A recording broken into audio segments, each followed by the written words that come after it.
Another side of domestic violence that's not often seen or even talked about.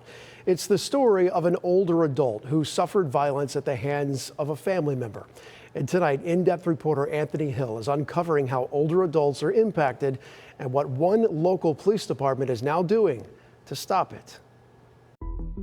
Every night they would drink. This woman, who we decided not to identify to protect her identity, knows how domestic violence looks firsthand. She's lived through it. She says she was abused by a family member who moved in with her. It began with verbal abuse. Basically, I would just walk away and turn my back and try not to hear it. Several times, she says, she called the police and the abuse would stop for the night, but continue the very next day. And she couldn't stop. It was every night. And she says it wasn't just verbal abuse. It got physical one too.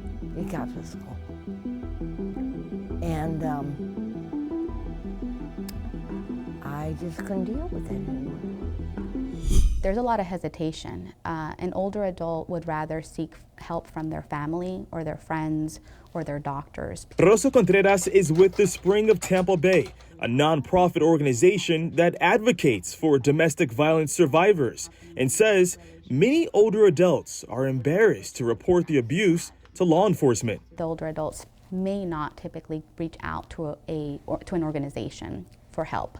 They'll reach out to their clergy, to their different communities. And unfortunately, we end up with domestic homicides or domestic homicide suicides among our seniors. Frida Wadira is a domestic violence intervention specialist at the Largo Police Department, and her job is to get people out of domestic violence situations before they turn deadly.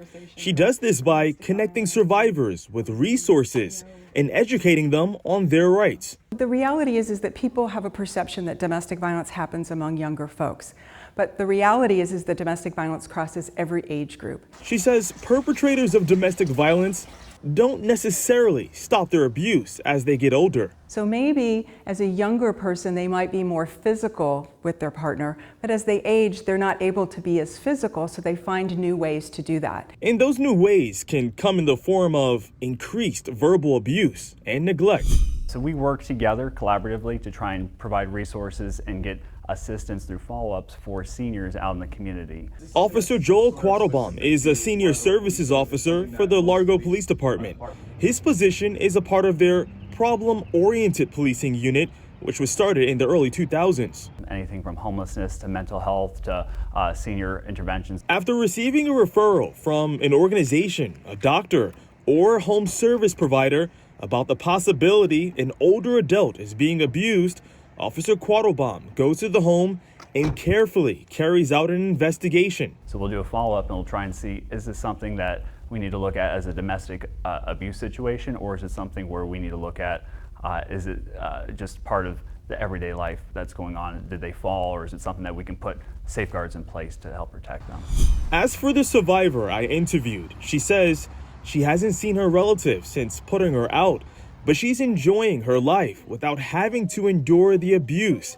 And she has a message for other older adults who may be going through domestic violence. I would say get help as soon as you can. Try to get help as soon as you can.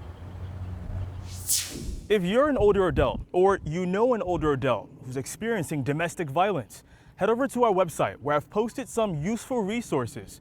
It's abcactionnews.com. In Largo, I'm in-depth reporter Anthony Hill, ABC Action News.